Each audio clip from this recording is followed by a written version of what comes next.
problème quand même. Ça veut dire soit Galien, c'était un oui, mais le problème c'est quoi? C'est que le prophète, il était illettré, il était ignorant, mais il a copié sur des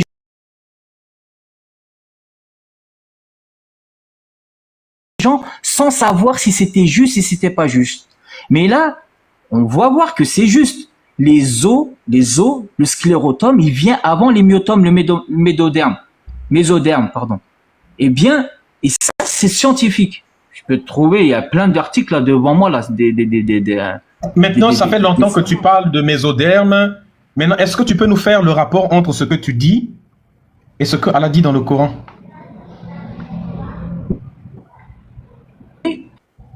Ben, c'est simple. Dieu, qu'est-ce qu'il dit dans le Coran? Je t'ai cité le verset juste au début. Après, je vais te donner une analogie, tu vas comprendre. Donc, Allah, qu'est-ce qu'il dit dans le verset? Il dit, la sourate, attends, je sais même pas, je le mets où elle est là. Il dit, ensuite, nous avons fait du sperme une adhérence, et de l'adhérence, nous avons créé un embryon. Puis de cet embryon, nous avons créé des os. C'est pas embryon. Le terme. Et nous avons non, attends. Le mot embryon n'existait pas à l'époque. Attends d'abord. Oui, Modra. Voilà, ce n'est pas embryon du tout. Et ça signifie pas du tout embryon. Donc ça, c'est une fausse traduction. C'est ce qu'on appelle des traductions concordistes que les gens font. Non, mais la traduction en arabe, Modra, c'est pas embryon. Modra, c'est quelque chose que tu as mâché. Madarta. Voilà. Tu as mâché quelque chose. Voilà. Et ça, ce n'est pas une explication scientifique. Ben si, bien si. En fait, le problème, c'est quoi? C'est que cette chair mâchée, eh bien, c'est exactement ce qu'on trouve dans l'utérus de la femme. C'est faux, on ne trouve pas une chair mâchée dans le... Mais si, il y a les photos, mais si. Ben, attends, tu connais Kay Leon Moore, un grand scientifique professeur d'anatomie et de la faculté. Qui? Déjà, c'est pas Kay Leon, c'est Case Moore. C'est Case Moore, et Case Moore, j'ai fait un live ici là pour montrer à quel point des gens tels que Case Moore, Maurice Bucaille et les autres ont été payés par l'Arabie Saoudite avec des énormes sommes pour faire du concordisme scientifique. Bon, alors on va pas citer ce monsieur-là, on va citer des autres. Alors. La plupart, ils ont été payés. J'ai même sorti d'autres qui ont refusé l'argent de l'Arabie Saoudite et qui ont refusé d'utiliser leur diplôme en sciences pour raconter des choses qui seraient en accord avec le Coran. Parce que le but de l'Arabie Saoudite, c'est de faire du prosélytisme de l'islam pour propager la religion. Parce que l'islam est un soft power arabe. D'accord. Dans ce cas-là, ce monsieur-là, il a été payé, il a vendu. Il a dit des erreurs dans ce cas-là. Donc, c'est pas un vrai scientifique. Donc,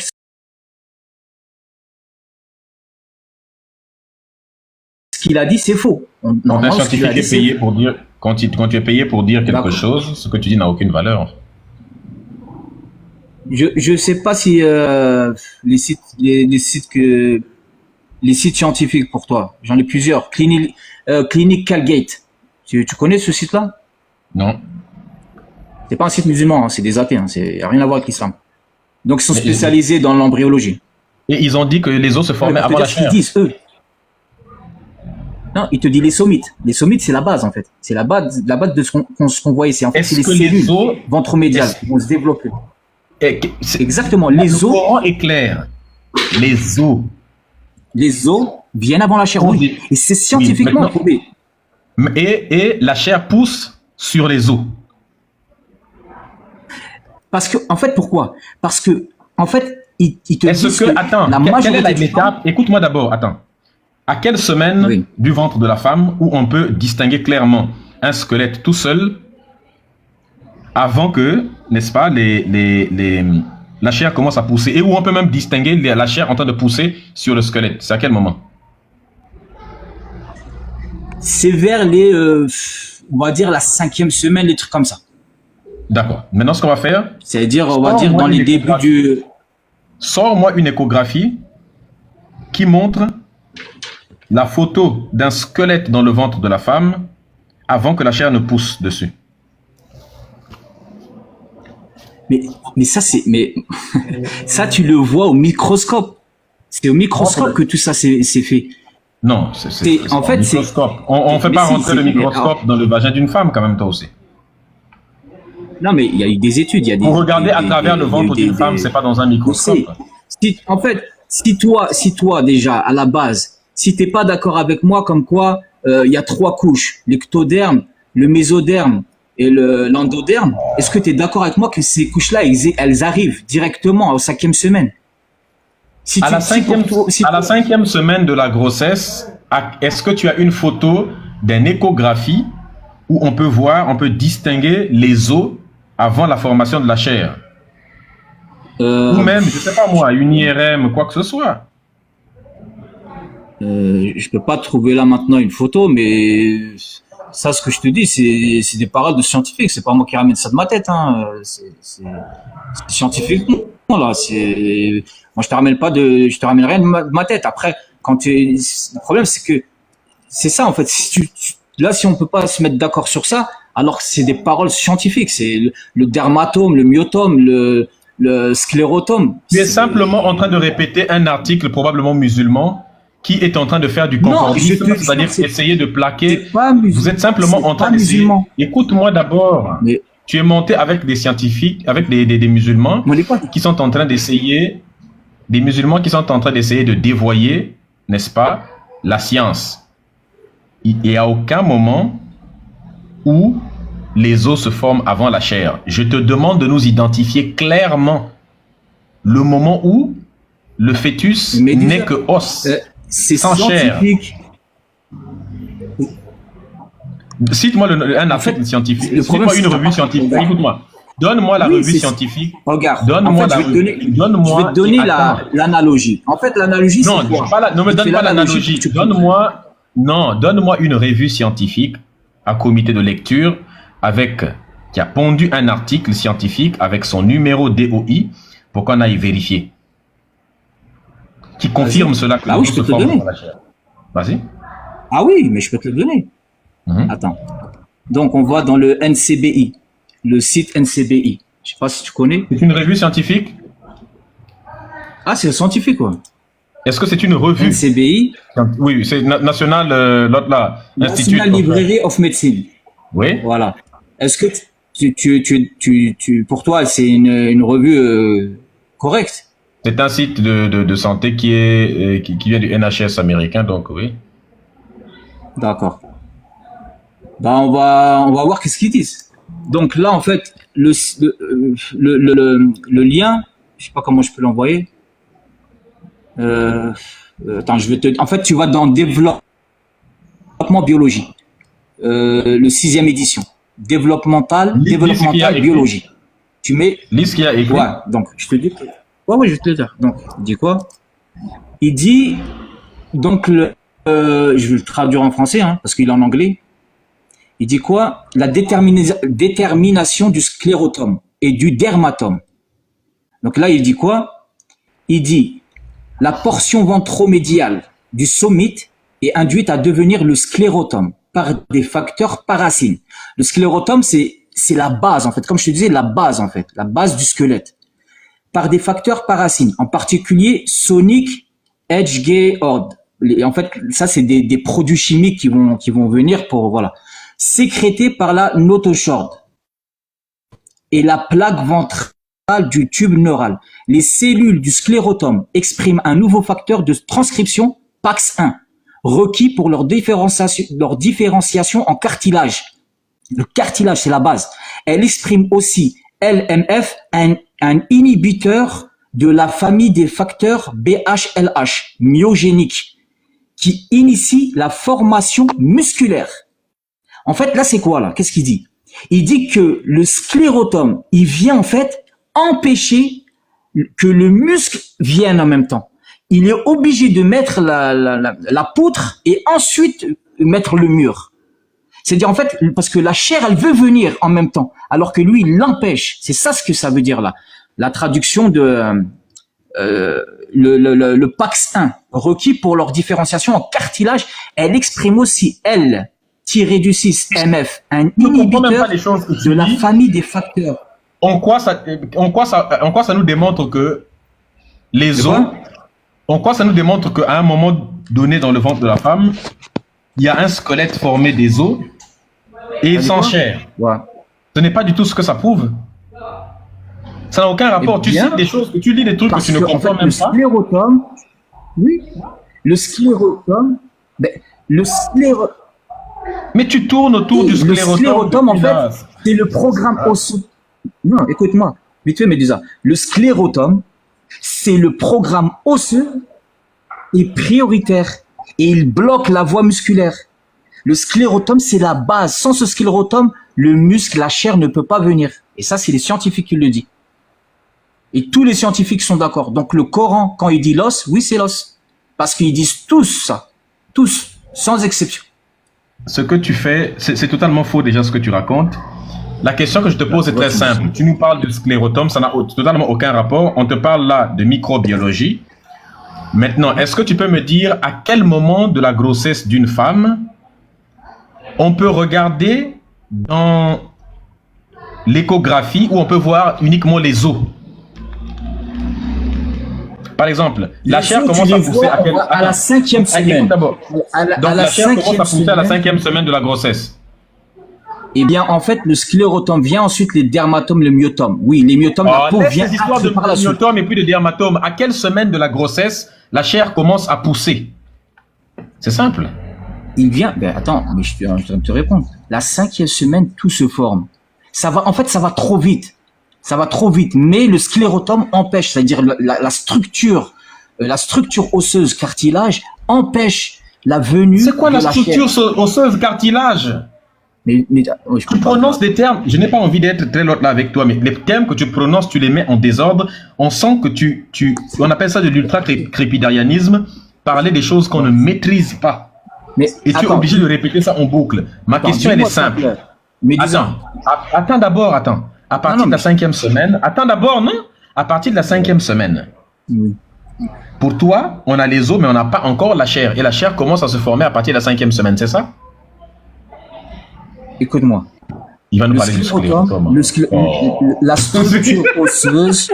Écoute-moi. Encore le sclérotum. C'est dingue, en fait. Sors un peu ton script. Sors de ton script. Osseuse. On a l'impression que tu as un script devant toi, tu ne peux pas dire autre chose que ça. En fait, tu ne comprends pas ce que je dis. La structure osseuse, le pilier, la base de la fondation. Tu sais quoi la base de la fondation? C'est le sclérotum. Ensuite, il y a les murs. Tu sais c'est quoi les murs? C'est le myodome.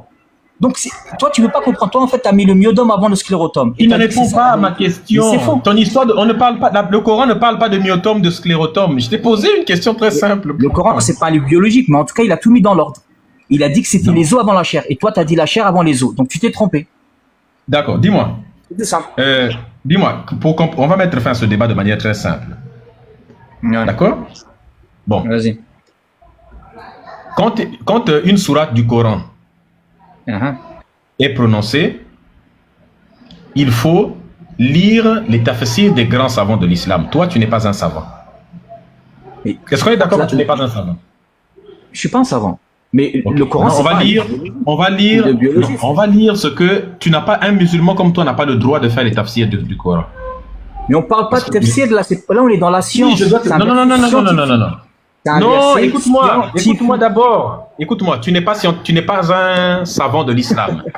Et tu n'es pas scientifique. Oui, mais j'ai des connaissances certaines. Ni savant ni scientifique. Donc, ta légitimité pour parler de ce sujet-là, ça n'a même aucun sens. Maintenant, on va lire les savants de l'islam qui sont les mieux placés.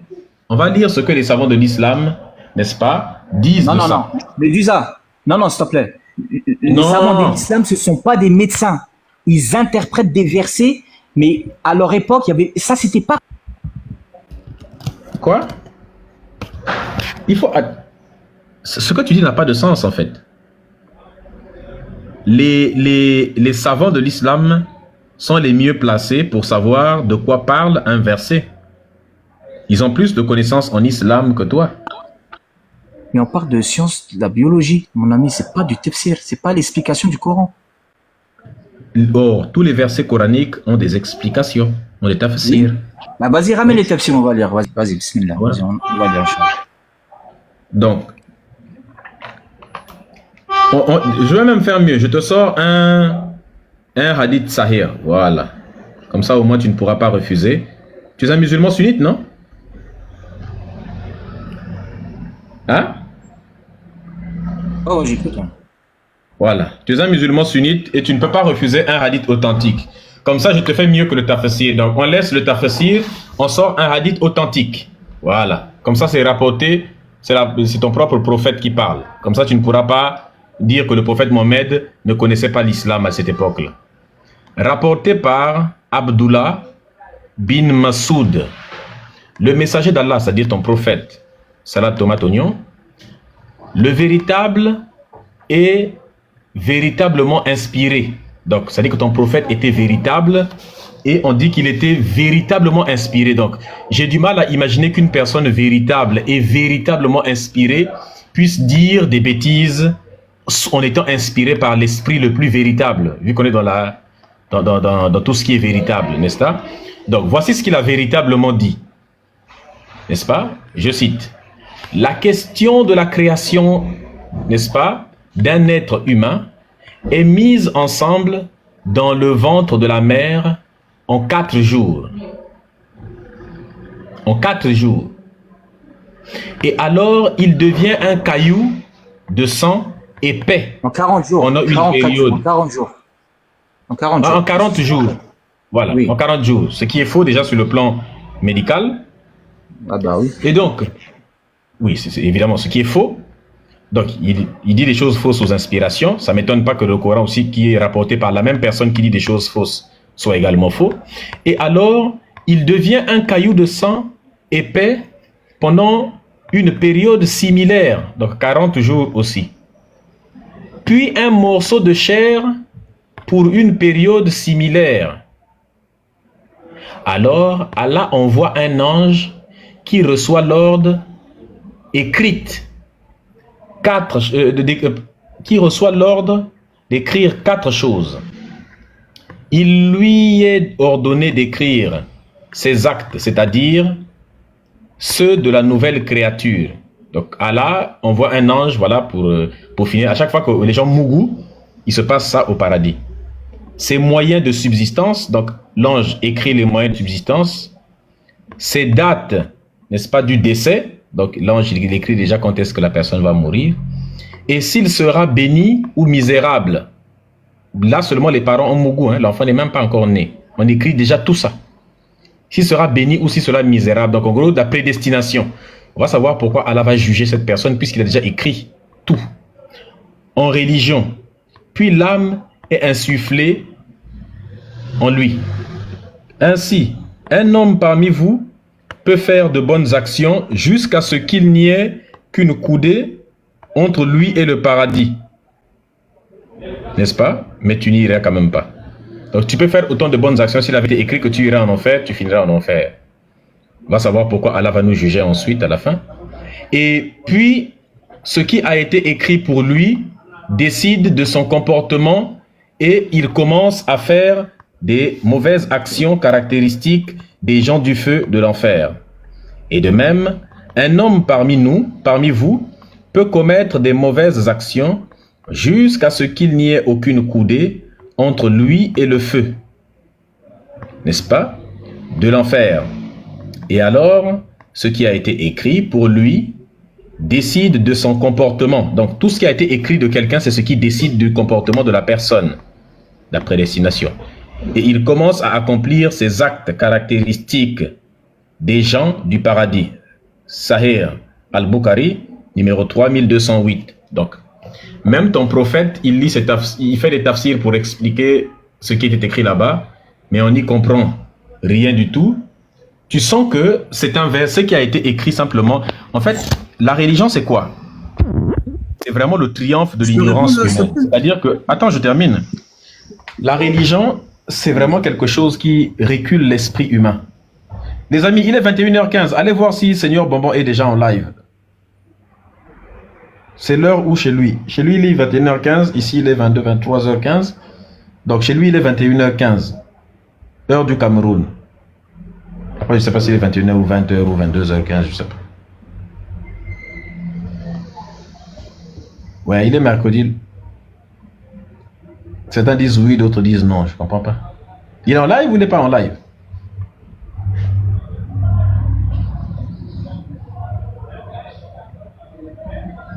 Il est 22h au Cameroun. Ou bien? Allez vérifier s'il vous plaît. Ah, écrivez-lui un message. Demandez-lui s'il a l'intention d'être en live ce soir. Parce que normalement on doit... Faire le live.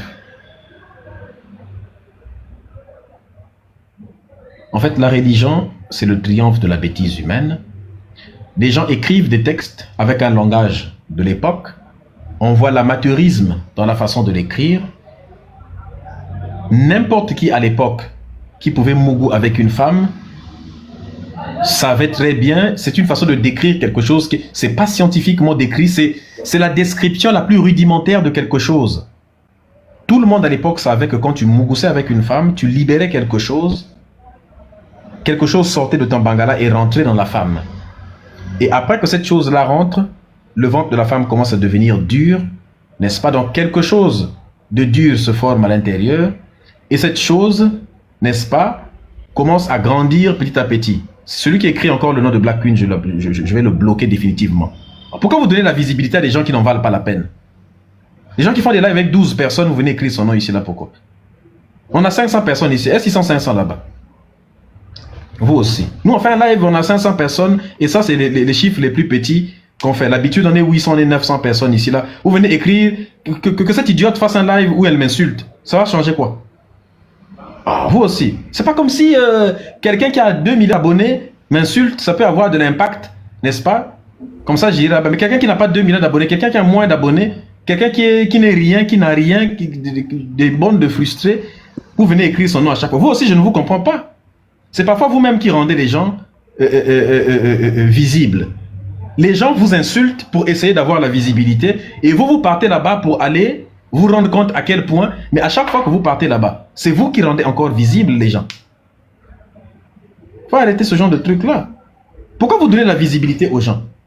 Bon, si 20 Kémites partent là-bas, et qu'ils étaient 100, ils deviennent maintenant 120. Si 100 Kémites partent là-bas, juste pour aller se rendre compte à quel point ils vous insultent, eh bien, ils sont 200. La personne va maintenant se dire, tiens, en fait, c'est bon d'insulter les Kémites, parce qu'à chaque fois que je les insulte, ils viennent tous, n'est-ce pas, pour venir réagir. Et quand ils viennent réagir, bah, ça me gonfle les chiffres du live. Et la personne va continuer comme ça. C'est pas comme ça, quoi. Pour éduquer quelqu'un, il faut juste blacklister ces gens-là. Ces gens-là font ça pour le buzz. Quelqu'un qui a fait quelque chose pour le buzz, retirez-lui le buzz et la personne passera à autre chose très rapidement. C'est ce qu'on avait fait la dernière fois. Cette personne était déjà rentrée dans l'hystérie. Elle est bipolaire, on sait. Elle était dans l'hystérie avant. Elle insultait. Quand les gens ne partaient, les Kémites ne partaient plus sur son live, n'est-ce pas? Ils s'en foutaient de son live. Elle avait arrêté.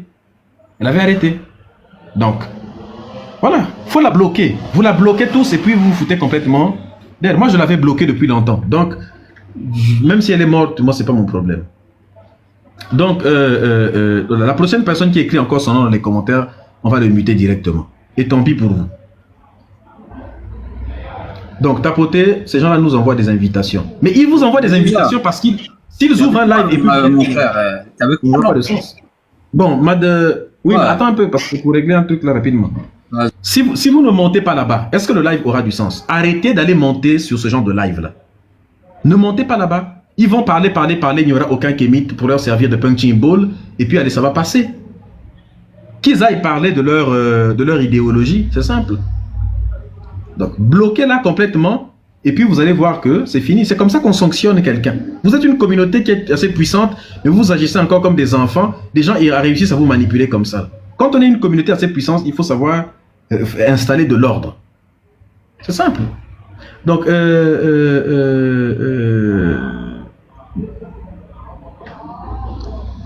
comment on appelle?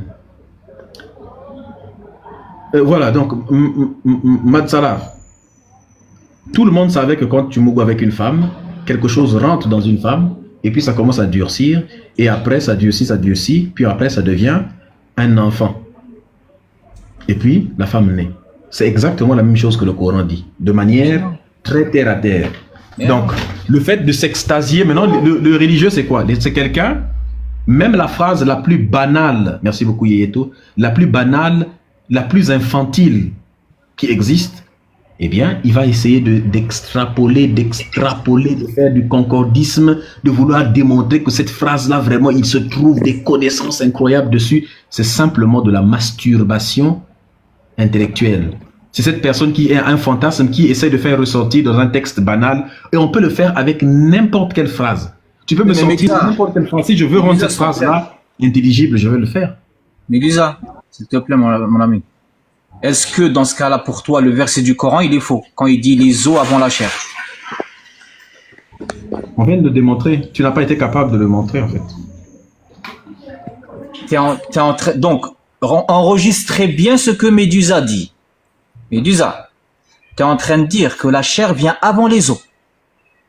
Je suis en train de dire qu'à aucun moment, il y a un squelette dans le ventre de la femme et que la chair commence à pousser sur les os. C'est faux. Non, non, c'est pas ça ma question. Est-ce que la chair vient avant les os ou bien les os avant la chair? Non, c'est une question ridicule. Non, c'est une question ridicule. Ce n'est pas ça ce que le Coran dit. Le Coran te dit très bien, quand le Coran dit la chair, dit les os avant la chair. Les os avant la chair. Non, ce n'est pas ça que le Coran dit. Le Coran dit que les os poussent, la chair pousse sur les os. Mais non, attends, non. La chair pousse sur les os. Le verset. Les os, les os sont venus avant la chair. Non. Donc les os sont venus avant la chair. Oui, mais les os sont venus avant la chair. Ah, relis ton verset d'abord. Non, mais je vais te le lire, le verset. On va comprendre tous. On est tous français, bilingues ou je sais pas quoi. Donc, qu'est-ce qu'il dit Dieu? Il dit, ensuite, nous avons fait du sperme une adhérence et de l'adhérence, nous avons créé une chair mâchée. Puis, dans cette chair mâchée, nous avons créé des os. Et nous avons revêtu les os de chair. Donc, la question, les os sont venus avant la chair ou bien la chair avant les os? Écoute-moi d'abord. Pour revêtir les os de la chair, il faut que les os existent d'abord. Vrai ou faux? Bien oui, c'est ce que dit le Coran. D'accord. Je te mets au défi de me sortir une échographie d'une femme avec seulement les os dans son ventre, sans la chair, avant que la chair ne vienne revêtir les os. Et dis-moi, c'est à partir de quel mois où on peut observer d'abord seulement les os sans la chair dans le ventre de la femme? À quel mois? Mais tu as cité le hadith tout à l'heure. Tu vois le hadith que tu as cité du prophète? Non, ma question elle est claire. Tu as cité le hadith tout à l'heure. Non, réponds à ma question que je viens de te poser. À quel mois de la grossesse d'une femme on peut filmer... 6e semaine, 40 jours, exactement, 40 jours, tout s'est construit. 40 jours, comme le hadith que tu as cité. Donc, si je comprends bien, formé, attends d'abord, jusqu'à 40 jours, il n'y a que les os. Mais c'est à partir de 40 jours que la chair vient revêtir les os. Le cœur bat. Les organes primitifs sont là et les activités nerveuses de base sont présentes. Donc tout est présent au 40e jour. Comme le hadith que tu as cité. Donc le cœur est un muscle. Dans ce sujet. Écoute-moi, le cœur est un muscle. Allah dit que le cœur s'est formé, les muscles, la chair. Le cœur c'est un tas de chair. Et la chair s'est formée après les os. Donc il y avait d'abord la colonne vertébrale avant la chair. Oui, mais la colonne vertébrale, c'est ça, c'est le sclérotome. C'est ce qu'on avait dit depuis tout à l'heure. Maintenant, est-ce que tu peux me dire à quel moment de la grossesse... Pourtant, ma question, elle est claire. C'est la dernière fois que je te pose la question parce que je sais que je me dis tu fais de la mauvaise foi. À quel moment... Tu as cité les avis des scientifiques. Tu veux pas les entendre? Tu n'as pas cité l'avis des scientifiques. Ma question, elle est claire. Réponds à ma question que je suis en train de te poser. Ma question, elle est hyper claire. Oui. À quel moment de la grossesse? La 4e semaine. 4e semaine. Le sclérotome vient. C'était la 5e semaine, après la 6e semaine, maintenant c'est devenu la 4e semaine. Entre la 4e et la 5e. Et la 4e et la 5e, elle vient en 4e semaine. Voilà, je t'ai répondu. Maintenant, la 3e semaine, c'est la 4e maintenant. Oui. Tu vas répondre à ma question maintenant. Ok, donc attends d'abord. Mais dis ça. Tu me poses une question, je t'ai répondu, je te pose une question. Écoute-moi d'abord. Attends. Donc, si je comprends bien, à partir de la 4e semaine, on peut observer qu'il y a des os dans le ventre d'une femme. C'est-à-dire que l'enfant qui est dans la femme n'est constitué que d'os, sans chair encore. C'est ça? Non, c'est des cellules osseuses. Tu peux pas voir avec tes yeux. Ça se voit pas avec les yeux. En fait, ils viennent construire. Ils viennent construire, en fait. Ça se voit avec une échographie ou avec une IRM. Écoute. Mais non. Ou avec un scanner, on peut voir ça. C'est dans les débuts. C'est dans les débuts. Mais ça, c'est scientifique. En fait, c'est pas quelque chose quand tu vas... Est-ce que... C'est pas un gynécologue. Tu ne réponds pas à ma question. Est-ce qu'à la 4e semaine, il n'y a que les os, pas encore de chair? Cite-moi un moment où on n'a que les os, où on n'a pas la chair. C'est dingue, en fait. Médusa, la question, elle était très simple en plus. Moi, je t'ai répondu à tes questions. 4e semaine, je t'ai dit. Maintenant, je te dis, là, Fatigué de cette conversation-là. Ça ne produit rien du tout, en fait.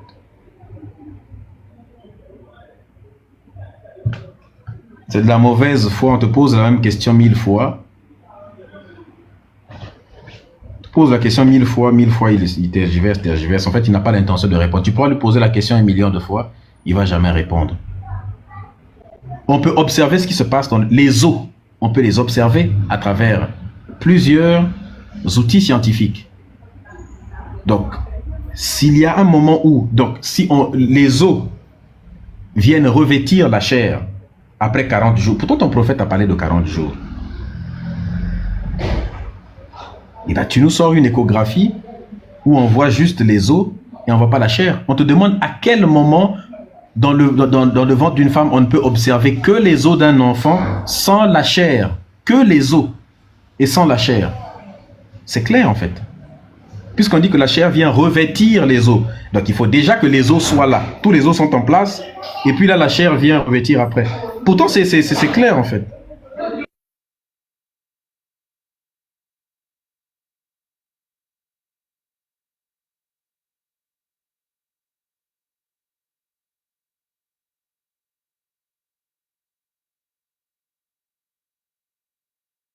Mais je suis en train de faire monter les gens. Pourquoi ils montent pas? Les amis, tapotez le live et en train de bug. Personne ne tapote, s'il vous plaît. La famille, s'il vous plaît, tapotez, partagez. On n'a même pas 1000 partages, la famille. S'il vous plaît, vous êtes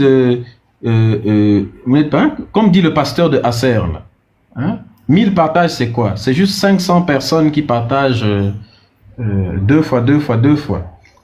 3000 partages, c'est quoi? Il y a 500 personnes qui partagent 3 fois, 3 fois, 3 fois. 4 fois. Ils partagent 4 fois chacun. Donc la famille, s'il vous plaît, partagez même 10 fois chacun. Il faut guetter si Seigneur Bonbon est déjà en live.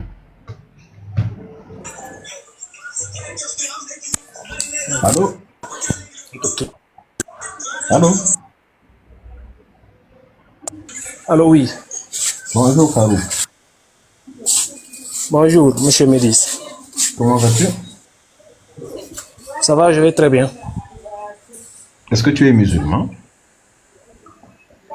Je suis musulman. Hein?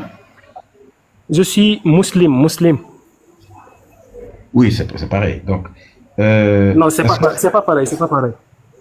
Musulman et musulman, c'est différent. Hein? C'est différent, oui. C'est quoi la différence? Comment on dit musulman en arabe? Musulman en arabe, je ne sais pas. Mais comment ça tu sais pas musulman en arabe? Mais je sais que musulman veut dire quelqu'un qui est soumis. Mais musulman, donc, ça veut dire quoi finalement? Musulman, bon, c'est un nom donné par les gens comme le nom chrétien.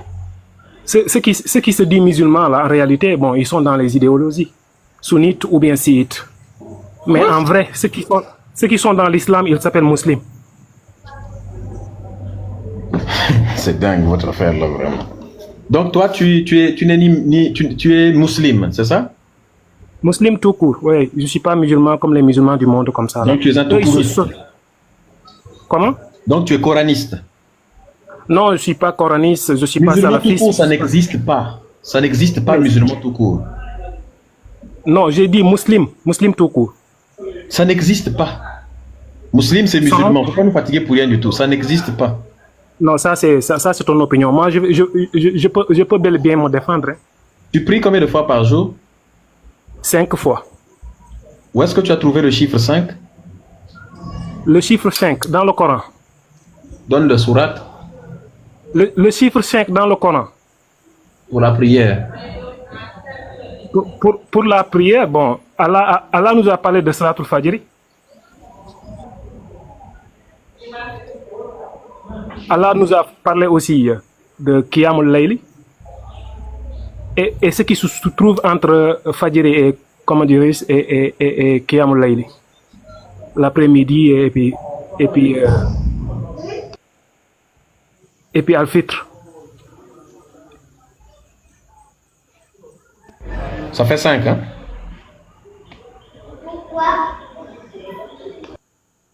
Mais c'est bel et bien 5. Donc là, tu viens de nous citer 5 choses dans ton point de vue. Non, c'est pas mon point de vue. Si tu parcours, il faut parcourir le Coran, tu verras que bon, Allah nous a parlé 5 moments dans le Coran, dont il a mentionné qu'on doit prier, qu'on doit célébrer la Tu n'as prière. pas cité 5 là. Seulement comment dire, j'ai parlé de Salatul Fajr, j'ai parlé de Qiyamul Layl, et ce qui se trouve entre les deux, il a parlé Allah nous parle pas de, comment dire, nous donne pas des heures comme ça là, mais il décrit un moment. Allah décrit un Là, moment. tu viens de comme me citer 2 seulement. Et tu dis celui qui se trouve entre le. C'est quoi celui qui se trouve entre l'autre là? Si j'ai cité les 3 qui se trouvent entre, comment dire, du matin à la nuit. Du matin à la nuit. Il y en a des heures qui se trouvent entre ces deux-là. Allah n'a pas dit ça directement, mais il a décrit des heures. Des moments, quoi. Dans quelle sourate? Bon, là, comme ça, j'ai pas mon livre. J'ai un registre où je prends mes notes là. J'ai pas mon livre, sinon je peux te donner les références. Et après, si tu vas vérifier. Mais la plupart des musulmans comme toi, quand ils étaient... On vous tape souvent à l'école coranique pour vous faire enregistrer le Coran dans le cerveau, non? Bon, moi, non. Raison pour laquelle je te dis que moi, je suis pas musulman comme tout le monde. Moi, je suis musulman. Nos méthodes sont différentes. Moi, je suis dans aucun secte. Est-ce que tu suis la sunna? Non, pas la sunna en tant que ce qu'il dit. La sunna qui est différente du Coran. Mais moi, je suis la sunna qu'Allah a mentionné dans le Coran, sunnat Allah. Mais pas le sunna là qu'ils ont fabriqué pour dire que c'est le prophète qui a enseigné ça. C'est ça qui a créé la confusion d'ailleurs partout dans le monde. Donc tu ne suis pas les hadiths? Non. Tu rejettes tous les hadiths? Je suis que les hadiths du Coran. Ouais. C'est quoi les hadiths du Coran? Parce que si on dit hadith, tu demandes à quelqu'un, à un sunnite, de te dire que c'est un hadith, il va te mettre à expliquer, à te donner plusieurs mots. Hadith veut dire parole, récit ou texte. C'est ça hadith en arabe. Les hadiths, ça désigne l'ensemble des corpus. Ne me fatigue pas pour rien du tout. Je n'ai pas le temps de faire des gymnastiques sur les mots. Les hadiths, c'est l'ensemble des éléments qui constituent la sunna. Est-ce que tu suis ces hadiths-là, les Al-Bukhari, les Muslims et tout ça? Ne nous fatigue pas, frère. Non, mais c'est tous les hadiths qui ont été rapportés par des savants musulmans. Non, moi je ne suis pas ces hadiths-là. Moi je suis que le Coran. Coran. Donc fais ça au lieu de nous faire des autres trucs. Donc, toi tu ne suis pas ça. Donc tu es un coraniste. On appelle ça un coraniste. Un musulman qui ne suit que le Coran. Donc, non, je ne suis pas coraniste. On appelle ça un coraniste. Je ne suis pas coraniste. Je vais vous expliquer. Vous allez comprendre. Tu es un coraniste parce que tu ne suis que le Coran, tu ne suis pas la sunna. C'est comme ça on appelle ça. Maintenant, tu peux refuser que tu l'appelles pas comme ça. Ça, c'est comme ça. Mais nous, on t'appelle comme ça. C'est comme ça, nous, on appelle les musulmans qui suivent. Voilà, si vous m'appelez comme ça, ça n'engage qu'à vous. Mais moi, je sais qui je suis. Je te dis que je suis musulman, je suis dans l'islam. Mais pour nous, tu es coraniste. Parce que tu ne suis que le Coran. Oui, pour vous, oui, je suis d'accord. Là, c'est votre opinion vis-à-vis à mon égard. Mais parce que sinon, on ne va pas s'en sortir. Bon, étant donné que tu ne suis que le Coran, on va maintenant commencer à parler du Coran, mais on va d'abord commencer à parler de celui qui a envoyé le Coran en question, c'est-à-dire que ton Dieu. N'est-ce pas? Oui. D'accord. Est-ce que Allah existe? Oui, Allah existe. D'accord. Peux-tu donner les preuves de son existence? Si je peux donner les preuves d'existence d'Allah. Donc, je vais vous donner une anecdote à travers cette anecdote-là pour prouver l'existence d'Allah. Vous êtes bien d'accord? Non, parce qu'une anecdote que tu racontes, il n'y a pas de preuve à l'intérieur. C'est une histoire que tu as probablement toi vécue et à aucun moment ça prouve l'existence de Dieu. Et à aucun moment aussi on aura la preuve que ton anecdote est réelle. On veut des arguments, des preuves. Non, après, je vais revenir dans des preuves. C'est mieux de commencer par les preuves d'abord, parce que l'anecdote, tu vas d'abord nous perdre avant de nous... Les preuves, c'est mieux. Commence direct par les preuves, comme ça on attaque direct...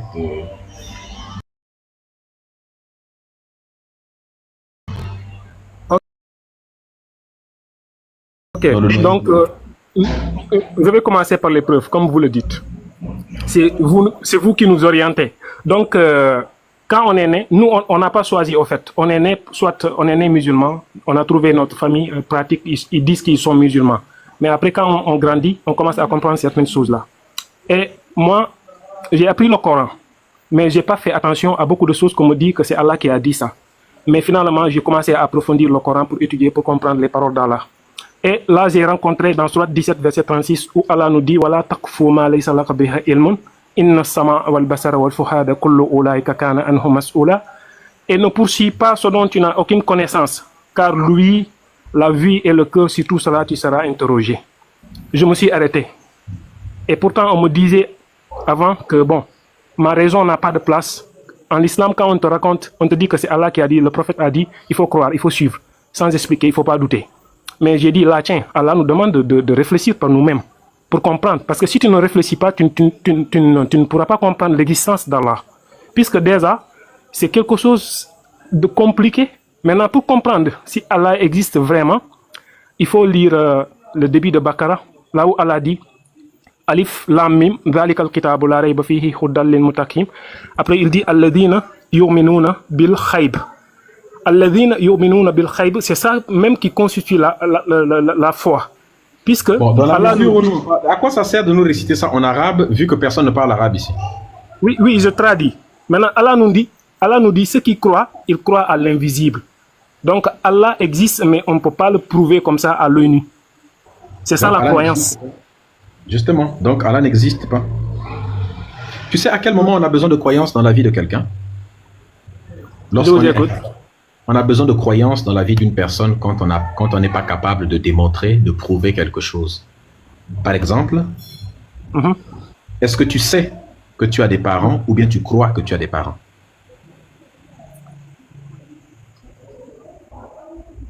Bon, moi je dirais que je sais que j'ai des parents. Exactement.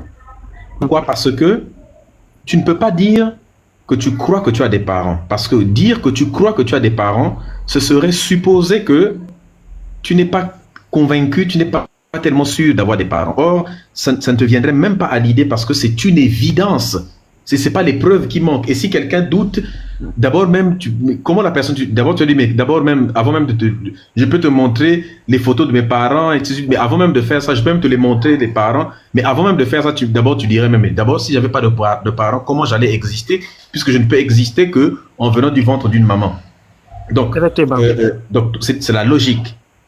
Voilà pourquoi, donc tu peux pas dire tu crois. Donc, on évoque la croyance quand on n'est pas sûr de quelque chose, quand on n'a pas de preuves, quand on n'a pas de connaissances, quand on ignore quelque chose, eh bien, on fait intervenir la croyance. Si tu ignorais cette affaire-là, peut-être tu aurais dit, ah, je crois que j'ai des parents, je ne sais pas. Mais vu que tu sais comment les enfants naissent au monde, viennent au monde, et comme tu connais tes parents, à ce moment-là, c'est à ce moment-là tu dis, je sais que j'ai des parents. Donc, la connaissance... Donc la connaissance est antérieure et postérieure à la croyance. La croyance vient avant la connaissance. Oui, effectivement. Maintenant, je vous repose la même question. Est-ce que tu crois que l'air existe ou bien tu sais que l'air existe? Je sais que l'air existe. Tu peux le prouver? Oui. L'air est un gaz qui est constitué de plusieurs éléments chimiques. Si on emprisonne l'air, il y a plusieurs expériences. Tu peux essayer d'emprisonner l'air, par exemple, et l'air contient même de la vapeur d'eau. Si tu emprisonnes l'air quelque part, dans une bouteille, par exemple, tu verras que des molécules d'eau vont se former au bord de la bouteille, ce qui prouve que le gaz que tu as emprisonné là-bas contenait de la vapeur d'eau qui s'est condensé. Et si tu emprisonnes l'air, par exemple, tu peux même faire ce qu'on appelle, tu peux faire une réaction chimique pour, n'est-ce pas, séparer différents gaz. On peut identifier, par exemple, qu'on appelle ça, de l'azote, parce que l'air est constitué d'azote, d'hydrogène, d'oxygène, ainsi de suite, et même d'autres types de gaz. Hein. Et on peut les identifier. Et ces atomes-là, on peut les mettre en évidence. Donc, oui. Et quand il y a, par exemple, et l'air est quelque chose comme, on peut même mettre ça en mouvement. Par exemple, quand l'air se met en mouvement, voilà, il y a le dioxyde de carbone, le CO2. On peut même mettre l'air en mouvement. Et quand on met l'air en mouvement, ça devient du vent. Par exemple, quand on peut chauffer de l'air, ou alors l'air peut devenir chaud quand, par exemple, ça vient d'un endroit qui est chaud. Quand l'air qui vient, par exemple, des pays où il fait chaud, se rencontre avec de l'air qui vient d'un pays où il fait froid, eh bien, la rencontre entre les deux, ça crée ce qu'on appelle un orage. Un orage, parce que ça aura tendance, n'est-ce pas, à créer des tourbillons comme ça, et c'est ça qui fait des tempêtes gigantesques et des ouragans.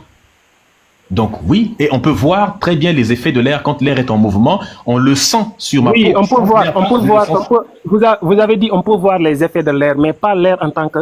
On peut le sentir sur la peau ou pas? On peut le sentir. Et tu crois qu'on ne peut pas sentir Allah? Non. Allah, on peut le sentir. Où ça? Quand tu lis le Coran, à quelle Allah partie de notre lui-même- corps on peut sentir Allah? mais on peut sentir Allah. C'est ça que je suis en train d'expliquer. Oui, mais à quel endroit du corps on peut sentir Allah? L'air, c'est avec la peau. On peut sentir l'air sur la peau. Et heureusement, on a 5 sens. Donc, l'être humain n'a pas besoin de voir quelque chose pour savoir que la chose existe. Parce qu'on peut aussi sentir la chose. Par exemple, si ton petit frère lâche une caisse à côté de toi, il pète. Ou bien si ta femme pète à côté de toi, eh bien, tu vas savoir qu'elle a pété, mais tu n'as pas vu son père avec les yeux comme ça. Parce que tu as des narines et le nez aussi. Donc, on a 5 sens. On n'a pas que la vue, on a le toucher, on a le goût, on a le toucher, le goût, on a l'ouïe, et puis on a quoi d'autre encore? L'ouïe, et puis, qu'est-ce que j'oublie? L'odorat. L'odorat. Oui. Maintenant, moi, ce que je suis en train de vous dire, Dieu aussi, on peut le sentir comme ça. Comme toi, tu sens l'air, on peut sentir aussi Dieu. À travers, si on regarde bien, l'univers, on sait que l'univers ne s'est pas conçu comme ça. Il y a un être supérieur qui est là, tout au-dessus de nous. Puisque Non. Allah lui-même, il dit qu'il est dans On ne le sait Alimul pas. Khaïf. C'est faux. Allah, Quand tu dis on sait, on ne le sait pas. C'est faux. C'est une prémisse qui est fausse. Quand tu dis on sait que l'univers a été fait par un créateur, c'est faux. Mais si tu vas dans le Coran et que Allah te dit que c'est moi qui a conçu l'univers, c'est moi qui ai conçu l'univers là, tu vas pas quoi? Bien sûr que non. Ce sont des êtres humains qui ont écrit ça. Est-ce que c'est Allah qui a écrit le Coran? C'est Allah qui a descendu le Coran. Est-ce que c'est lui qui l'a écrit? Mais c'est lui qui l'a descendu. Non, c'est pas ça. Ma question, c'est pas est-ce que c'est lui qui a descendu? J'ai dit, est-ce que c'est lui qui a écrit le Coran? Non, ce sont les anges. Quoi? Ce sont les anges Kiram Katibin. Non, ce ne sont pas des anges, ce sont des êtres humains. Le Coran, non, nous, notre Coran, sur les feuilles, c'est la propagande que les humains ont fait. Mais le Coran, Allah te dit, Rasulun minallahi yatlu soufan mutakhara. Mais c'est ça ma question. Qui a écrit le Coran que tu vois aujourd'hui là? Qui a mis ça sur papier? Sur papier. C'est l'être humain qui a mis ça sur papier. On est d'accord. Donc, l'être humain qui a mis le Coran sur papier, Oui. a dit que ce qu'il a écrit, c'est le prophète Mohammed qui le lui a dit, n'est-ce pas? Non. Moi, je suis ça par Allah. Puisque l'être humain ne m'a pas dit. Parce que Écoute-moi d'abord. Apparemment, tu ne comprends pas l'autre là. Dis-moi, la personne qui a écrit le Coran, les paroles qu'il écrivait là, qui le lui disait, de lui dicter? C'est le prophète qui dictait les paroles. Et le prophète lui-même, les paroles qu'il dictait, qui le lui a dit? Qui le lui dictait? C'est l'ange Gabriel. Et l'ange Gabriel, les paroles qu'il disait, qui le lui dictait? C'est Allah lui-même. Donc le résumé du Coran, c'est ce qu'on appelle le Congosa. Quelqu'un a écrit que le prophète Mohammed a dit que, l'ange Gabriel a dit que, Allah a dit que. Frère. Non, moi j'ai pas su ça. Moi j'ai pas su ça par le biais de quelqu'un. C'est Allah lui-même qui me l'a dit dans le Coran. Puisque Allah dit Innahu la khawlu rasulin karim. Innahu la khawlu rasulin karim. Ce n'est pas Allah qui te l'a dit dans le Coran, tu l'as simplement lu dans le Coran et on t'a dit que c'est Allah qui a dit, alors tu... mais le Coran, si tu analyses le Coran, tu ne verras pas de contradiction dans le Coran, dans tout le texte. Tu ne verras pas de contradiction. Si je te démontre une seule erreur qu'il y a dans le Coran, tu ne vas de toute façon pas l'accepter, même si c'est une erreur évidente. Quelle erreur dans le Coran? Écoute d'abord, si tu démontres à un musulman une erreur évidente, il ne va pas accepter que c'est erroné. Ton cerveau est conditionné. Ton cerveau est conditionné. Non, je te garantis que tu ne vas pas l'accepter. Parce que accepter, même si je te le démontre comme ça là par A plus B, tu ne vas pas l'accepter. On peut faire une expérience si tu veux. Allez-y. Je vais te démontrer une erreur qui est dans le Coran, malgré le fait que tu ne pourras pas me démontrer que ce que je te dis est faux, parce que ce que je vais dire est vrai, mais tu vas refuser ce que je vais dire. Moi, je suis honnête, t'inquiète. D'accord. Qui est Pharaon? Pharaon, c'est qui dans le Coran? Pharaon dans le Coran? Pharaon, c'était un mécréant. D'accord. Un mécréant qu'on pouvait trouver où? Qu'on peut trouver? Oui. C'était un mécréant qui n'est pas de notre époque. Un mécréant qui n'était pas de notre époque. Oui, mais on le trouvait où? Dans quelle partie du monde? C'était qui exactement? La question est vague. Parce que vous m'avez demandé qui est Pharaon. Je vous ai dit que Pharaon, c'était un mécréant. D'accord, c'est un mécréant. Mais il n'était pas le seul mécréant de l'époque. Il y avait plein de mécréants. Mais il vivait où? À l'Égypte. Voilà, donc c'était le roi de l'Égypte. N'est-ce pas? Effectivement, oui. D'accord. On nous dit qu'il s'appelait Pharaon. Mhm. Bon, le mot Pharaon n'est que une arabisation du mot pharaon, qui lui-même se trouve déjà dans la Bible. Donc, pharaon, ils auraient pu dire faire à repasser, ça désigne la même personne aussi. Bon, Pharaon, c'est pharaon. Et le mot pharaon, donc, a été, le mot qu'on a trouvé donc dans la Bible, c'est ce qui a été mis dans la Bible. Et ce mot pharaon vient des Grecs. Les Grecs qui ont dit que pharaon, n'est-ce pas, donc du canon grec qu'on appelle la Septante, n'est-ce pas, qui a popularisé ce terme-là.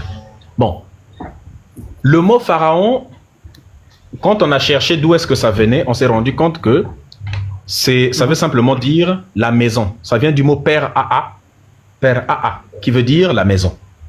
En médounétière, c'est-à-dire que la langue des Égyptiens.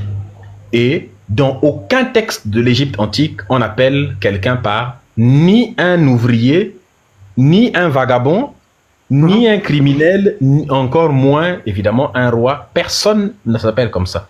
Les seules choses que l'on désigne par père Aa, c'est la maison. On s'est même dit, mais attends, qui est allé dire finalement que le roi de l'Égypte antique s'appelait la maison? Parce qu'il ne peut pas s'appeler la maison. Alors on s'est rendu compte que c'est des Grecs, en fait, qui ne comprenaient pas les hiéroglyphes, qui sont partis mal comprendre ce que ça signifiait et qui ont popularisé ce terme-là. On s'est dit, mais dans ce cas, comment s'appelait le roi de l'époque? Comment les Égyptiens appelaient leur roi? Eh bien, roi en Égypte antique, ça se dit Nesut Biti. C'est le titre de couronnement. C'est comme président aujourd'hui. Donc, c'est Nesut Biti. Et on a des textes d'Égypte antique, que ce soit sur des temples, sur des papyrus, n'est-ce pas? On retrouve le mot père Aa. Pardon, le mot Nesut Biti. Et père Aa, c'est seulement la maison. Donc, tous les égyptologues, les spécialistes sont d'accord pour dire que c'était une erreur que d'appeler le roi par père Aa. N'est-ce pas? Et bon, c'est une erreur qui est tellement devenue célèbre que bon, les gens maintenant disent, c'est rentré dans le langage courant. Il y a plein de choses comme ça. À l'origine, c'est pas comme ça que ça se dit, mais bon, comme tout le monde le dit, les gens le disent par l'autre là. Donc, c'est Nesut Biti. Maintenant, quel problème vous avez avec ce nom-là? Le nom de Pharaon. Quel problème vous avez avec son nom? Puisque aujourd'hui même, de nos jours, on a vu des gens qui ont pris des noms de villes. Ça, c'est pas un problème. Oui, donc, mais on est d'accord, c'était une erreur au départ. Le problème, c'est que c'est comme si tu désignais le président de la France par la maison, ou bien tu l'appelais l'Élysée. Il s'appelle pas l'Élysée, il s'appelle... Son titre, c'est président, c'est pas Élysée. Et son nom, c'est Emmanuel Macron, donc il a un nom. Donc, appeler le président de la France par la maison ou l'Élysée, ça n'a pas de sens. C'est comme si tu disais, la Maison Blanche a dit ceci. Ben, il ne s'appelle pas la Maison Blanche, son titre, c'est pas la Maison Blanche, c'est président. Il s'appelle... Mais moi, je dis, peu importe le nom. Même Mohamed, étymologiquement, si tu suis son nom là, c'est ce qui veut dire, c'est que celui que Allah a agréé, celui que Allah a béni, quoi. Mohamed. Donc, Allah, s'il est réellement un Dieu qui est omniscient, c'est-à-dire qui connaît tout, il ne devait pas reproduire l'erreur que les Grecs ont commis. Or, il prend exactement cette erreur des Grecs et lui aussi appelle le roi de l'Égypte par Pharaon, alors que personne ne l'appelle comme ça en Égypte et que ça veut dire la maison. Comment ton Dieu peut-il reproduire l'erreur commise par les Grecs qui elle-même est rentrée de la Bible puis ensuite se retrouve dans le Coran? Voici une erreur évidente. Si on suit ta logique, c'est comme si Allah ne savait pas son nom exact. Exactement, parce que s'il savait son nom exact, il nous l'aurait démontré en l'appelant. Par exemple, si c'était Ramsès, il aurait écrit, Allah aurait dit, le Nesut Biti Ramsès. Et il n'aurait même pas dit Ramsès. Parce que Dans ce cas, nous, Attends. Oui. Il n'aurait même pas dit Ramsès parce que Ramsès, c'est une mauvaise prononciation. Son vrai nom, c'est Ramessou.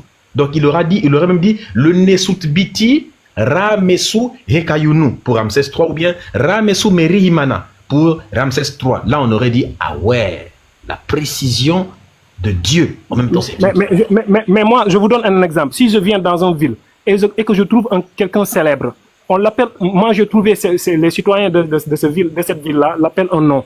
Et maintenant, pour que les gens sachent que je parle à celui-ci, je vais l'appeler son nom là, même si je connais son nom exact là, pour que les gens se rappellent de lui. Sauf qu'en Égypte antique, personne ne l'appelait Pharaon. Personne. Personne n'appelle Emmanuel Macron par la maison en France. Il ne s'appelle pas la maison.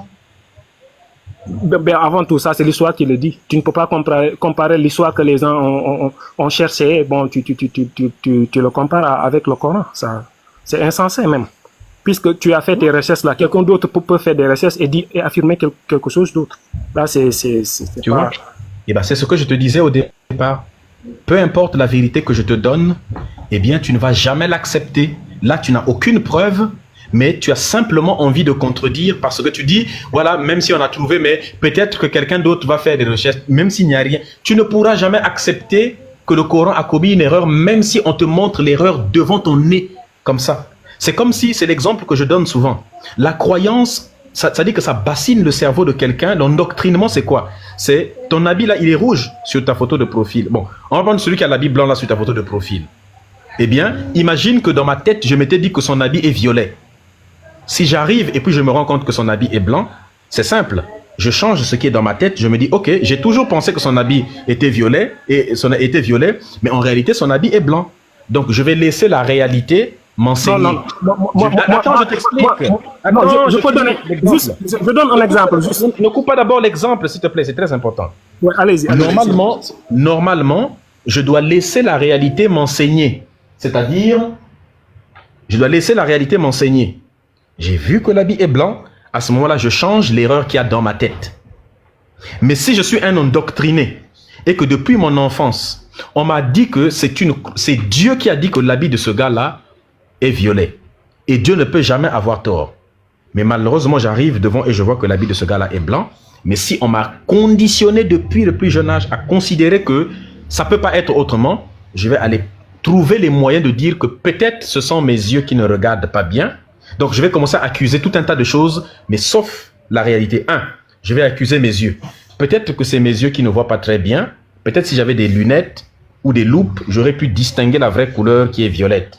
Ou alors je vais commencer à dire, oui, mais tu sais, d'après la science dit qu'il est possible que certaines longueurs d'onde soient reflétées différemment. Donc il est possible que c'est nous qui percevons du blanc, mais en fait c'est violet. Ou alors, je vais commencer à dire, peut-être que le type là est parti changer son habit expressément pour contredire ma religion qui dit que son habit est violet. Ou alors, je vais carrément aller chercher un pot de peinture ou de teinture pour teindre son habit en rose.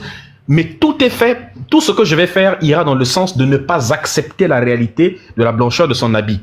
Je vais tout faire pour trouver un moyen, même si c'est le dernier moyen, même s'il reste 0,0000001% de chance que son habit puisse ne pas être blanc, et puis est-ce violet, je vais aller le chercher. Je préfère aller chercher. Et tout ça, c'est exactement ce que tu fais. Tu ne vas jamais accepter que le Coran a commis une erreur, même malgré le nombre. Et ce n'est pas la seule erreur, je vais t'en citer d'autres.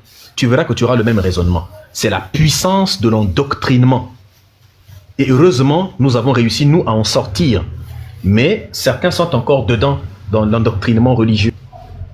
C'est comme ça que ça fonctionne. L'affaire de Nesut Biti, là, tu ne peux pas me prouver que c'est faux. C'est réellement comme ça qu'on les appelait, Nesut Biti. Et tu comprends toi-même quand je raisonne, je sens que tu as l'air de comprendre très bien ce que je dis. J'ai déjà discuté avec des gens qui sont cons et toi, je te garantis que je ne te ferai pas cette insulte-là à toi. Je sais que tu comprends ce que je dis, mais tu peux simplement pas l'accepter. Par exemple, le Coran dit aussi que, comment on appelle ça? Que le sperme se fabrique entre les côtes et les lombaires. Est-ce que tu sais ça?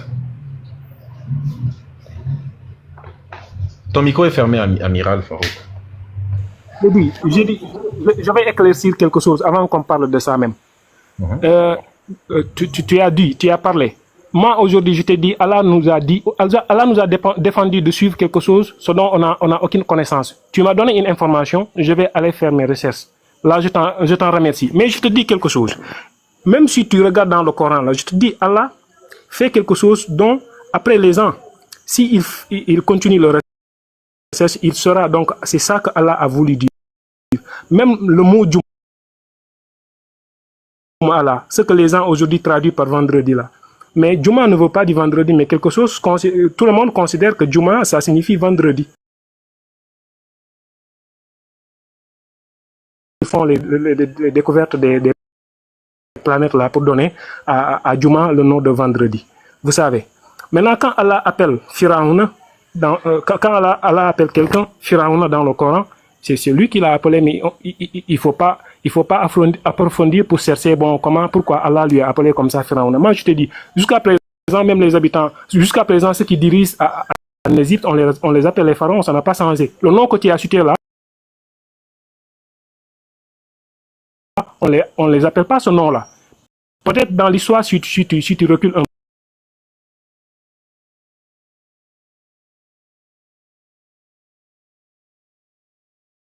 là, tu trouveras ce nom-là.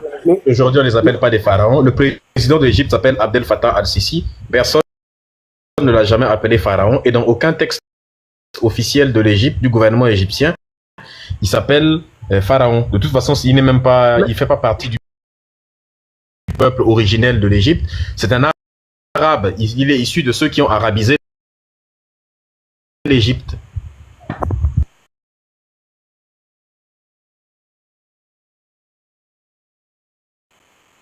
Même leur équipe nationale là, quand il vient dans les coupes du monde, on les appelle les pharaons. On les appelle les pharaons. Non, mais c'est normal parce que c'est un terme qui est devenu répandu partout et qui est connu par tout le monde. C'est clair. Comme le terme, le nom Égypte. Mais parce que aussi les Arabes qui sont là-bas n'aiment pas les termes originaux de l'Égypte ancienne. Parce que est-ce que tu sais même Égypte, leur pays, le pays là ne s'appelait pas Égypte. Est-ce que tu sais comment ça s'appelait? Non, je l'ignore.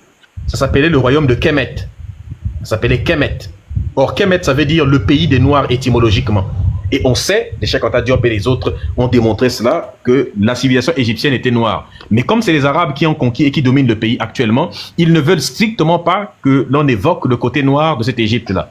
Et c'est pareil avec certains égyptologues qui essayent de supprimer le caractère proprement nègre de la civilisation égyptienne. Voilà pourquoi les termes tels que Kemet, eux-mêmes s'appelaient des Kemetou, n'est-ce pas, hein, des Kémites. C'était comme ça ils s'appelaient à l'époque, des Noirs.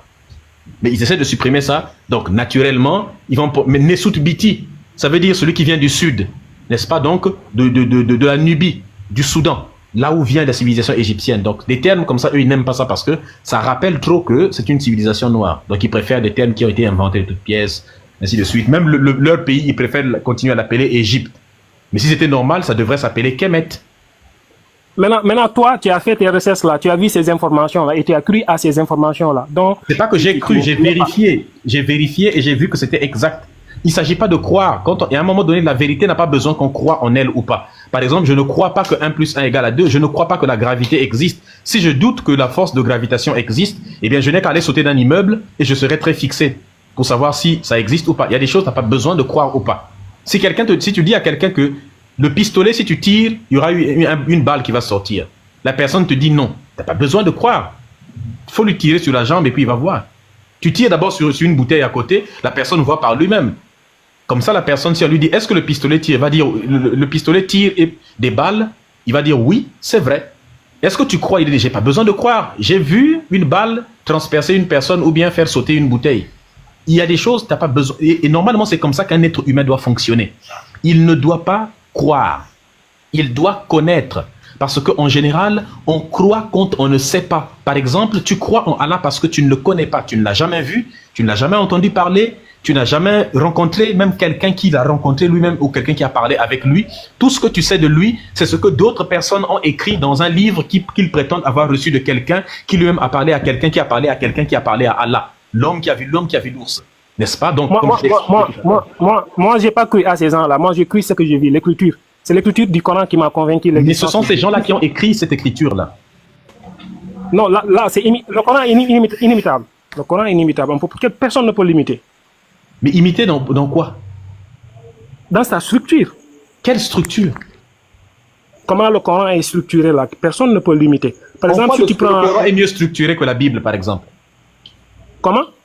La Bible est très bien structurée. Je suis contre la Bible également. Mais en quoi la Bible est moins structurée que le Coran? La Bible est même mieux structurée. Il y a des chapitres qui sont là, qui sont constitués. Il y a d'abord des livres qui sont constitués eux-mêmes de chapitres, des chapitres constitués de versets, ainsi de suite. En quoi est-ce que c'est moins bien constitué que le Coran? Et explique-moi, en quoi un livre de science, il y a des livres de science aujourd'hui qui sont mieux étayés, qui expliquent les choses avec une clarté bien plus incroyable. En quoi un livre de philosophie, un livre de science, un livre de littérature est moins structuré que le Coran? En quoi? Mais il est passé où? Hein? Mais il a fui? Mais pourquoi? Oui, mon autre téléphone. Ah. Mais pourquoi il est descendu?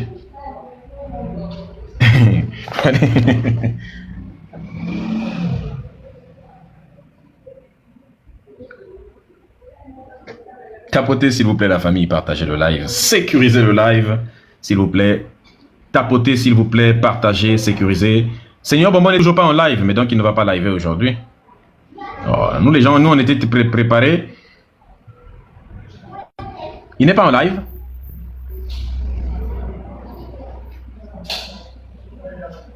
La fuite était structurée. Les commentaires, c'est autre chose. Oh, la fuite était structurée. Donc, la famille, si vous êtes les fameux détracteurs des kémites, là, en tout cas, nous, on reçoit tout le monde. Si tu as l'habitude, si tu ne comprends pas c'est quoi les kémites, tout ça, là, fais ta demande. Si les gens te racontent des bêtises sur nous, eh bien, tu veux connaître, fais ta demande. N'est-ce pas? Je réponds à toutes les questions. Si tu es religieux et que tu arrives à me prouver que ta religion est correcte, on t'envoie 1000 € tout de suite. Hein? Et si ta démonstration, il était en live toute la journée, Seigneur Bamba. Ah, mais il devrait ouvrir le live le soir, non? Est-ce que vous lui avez écrit? J'avais dit aux gens d'aller lui envoyer des messages pour demander son point de vue, mais personne ne me fait un retour. Tapotez s'il vous plaît.